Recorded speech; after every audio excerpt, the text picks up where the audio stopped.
a lot of people think that they are okay with being addicted to porn, that it really doesn't have any effect upon their lives. That, yeah, apart from the fact that they can own up to it in public, so what?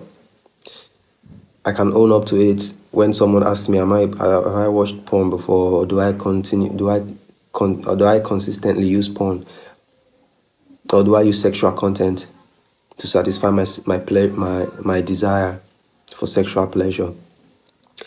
And when they are asked this question, they confidently say, yeah, I mean, for me, there's nothing bad, there's nothing wrong with it. And for them, they might think that this is, there is absolutely nothing wrong with this. They might feel that, like, it is okay for them to use use sexual content. But they are not understanding that there is a certain level of consciousness that they cannot attain as long as they keep using this sexual content, as long as they keep using pornography, as long as they allow themselves to be addicted to masturbation and pornography and sexual content and stuff like that. There is a certain limitation, not just on their conscious mind, but on their subconscious mind as well. And this is very noticeable in people who are Christians or believers, even though it's not as noticeable because they tend to hide it, because normally the Christian denomination or the Christian environment frown on such behaviors or such descriptions. So they would tend to keep it down, they would tend to keep it low, they would tend to not talk about it, you know. So yeah, there's a certain limitation that happens. There's a certain limitation that remains as long as somebody, whether you're a Christian or not, keeps using sexual content. And that limitation can only be broken the moment you decide not to use sexual content. But some people think, whatever it is, there is no such thing as a limitation on my conscious mind or subconscious mind. But the truth is, they do not really understand. They do not really understand. I have been in a position where I can talk about this. I've always had a relationship with God because my family, myself, like I said in my past videos, I always go to church. We were worshippers, we were believers in God, we were fervent church goers, you know. But going to church is different from having a relationship with God. And I used to go to church Sunday, Tuesday Bible study, Thursday prayer meetings, and then Sunday church, Tuesday Bible study, Thursday prayer meetings, and we keep going like that, never missing a day, you know. So, but in all of that, even though I was maybe a teenager or something, not really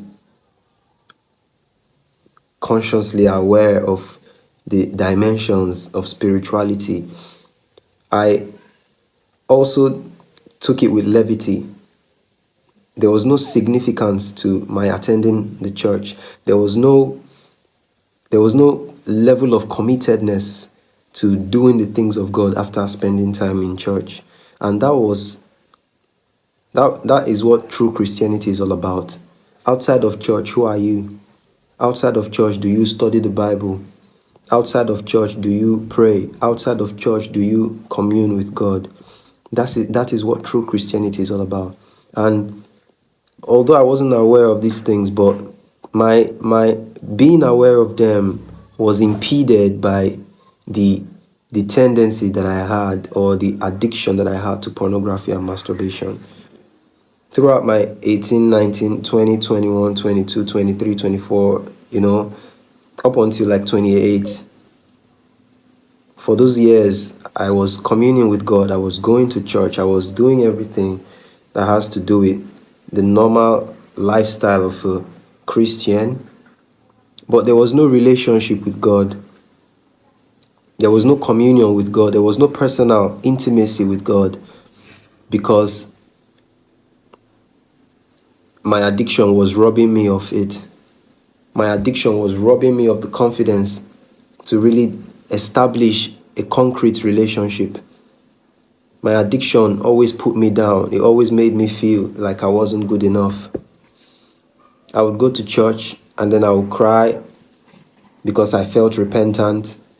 And then I would go back home and then the urge would come. And because I didn't take it upon myself to really be with God, to really stay with God, to really commune with God, to really develop consciously a relationship with Him, there was no way I could break free. So that was a cycle I was in. So when I think about this, when I talk about this, I see that a lot of people believe that regardless of whether they are addicts to porn or addicts to using sexual content or masturbation or whatever it is, they feel it doesn't really affect their relationship or their Christian life, as the case may be. But that is absolutely wrong. That is absolutely wrong. If they really sit down and think about their life, if they really look inside and consciously analyze themselves, they would understand that there is so much that their addiction to porn and masturbation is robbing off from them. There is so much that addiction is taking away from them. And this is not just about porn and masturbation. This is about any other addiction that you can think of, whether it is gambling, whether it is alcohol, whether it is prostitution, whatever it is that you can think of. As long as it is an addiction, it is robbing you of a relationship with God. And as long as it keeps robbing you, if you want to break free from your addiction, there is no way you can. If you want to start up a relationship with God that you can nurture and grow, there is no way you can, because that addiction is standing in the way. And it is standing in the way in the form of you feeling like you are not good enough. It is standing in the way in the form of you getting distracted.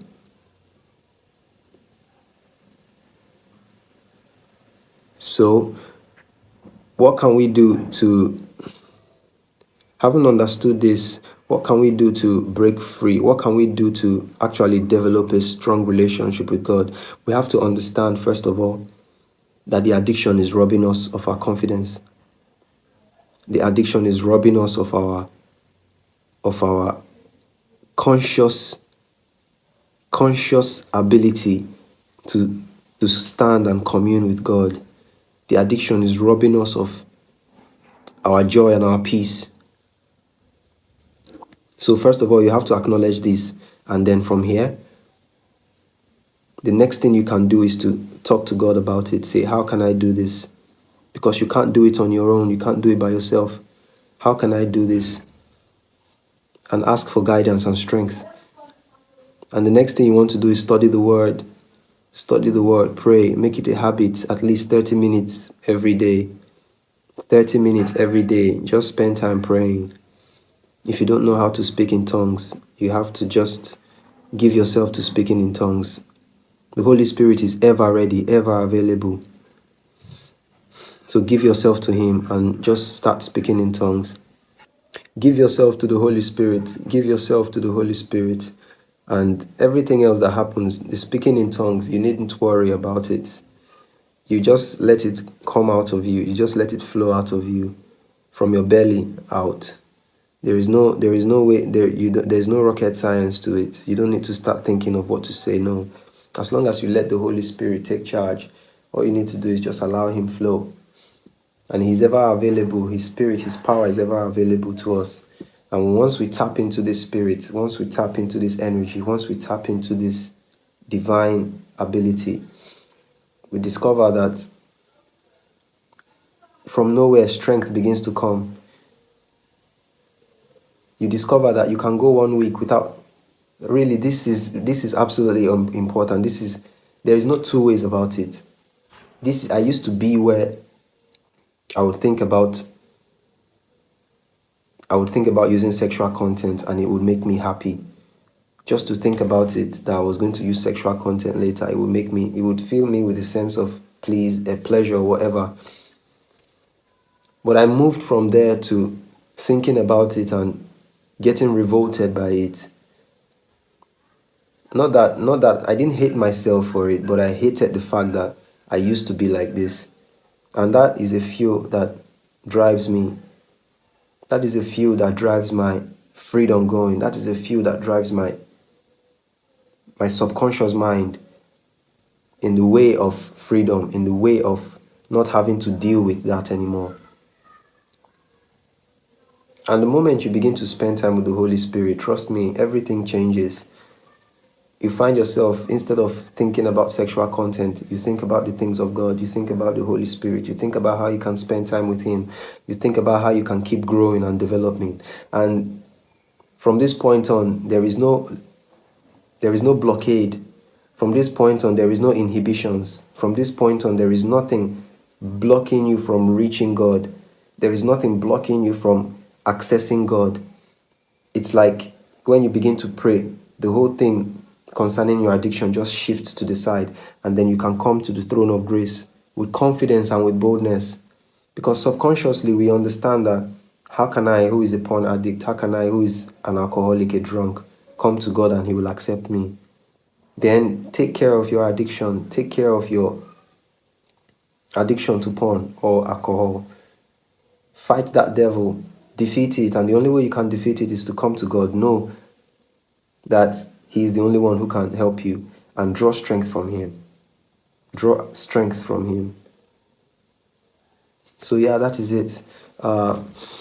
So if you are a Christian, if you are a believer, or you aren't even a believer or a Christian, and you feel as if your addiction to porn or whatever addiction is not really robbing you of anything, or you are absolutely okay with the fact that you're an addict to porn or whatever, then you have to understand that you are on the wrong path. You have to understand that that is no way to live. That really is no way to live. That really is no way to live. I mean, think about yourself. Would your life not be better if you didn't have to succumb to to using sexual content? Would your life not be better? Would you not be filled with more confidence if you didn't have to watch two other people have sex? There is no dignity in that, in whatever way you think or look at it. There is absolutely no dignity in that. In watching two people have sex, there is no dignity in getting yourself drunk and you stagger. There is no dignity in thinking about the number of ladies that you slept with and all that. There is absolutely no dignity in it when you think about it. So what's the point? What's the essence of allowing yourself be controlled by those desires or those pleasures when you can attain a certain level of consciousness that brings you power, that brings you confidence? Not just artificial confidence, but a confidence that stems from inside, a confidence that cannot be tainted, a confidence that is pure and true. This is something that most people are missing out on, and the moment that they understand this, then maybe it can help them make the decision to come to God. And I hope this video helps you make that decision today. So thank you guys for watching, and have a blessed week.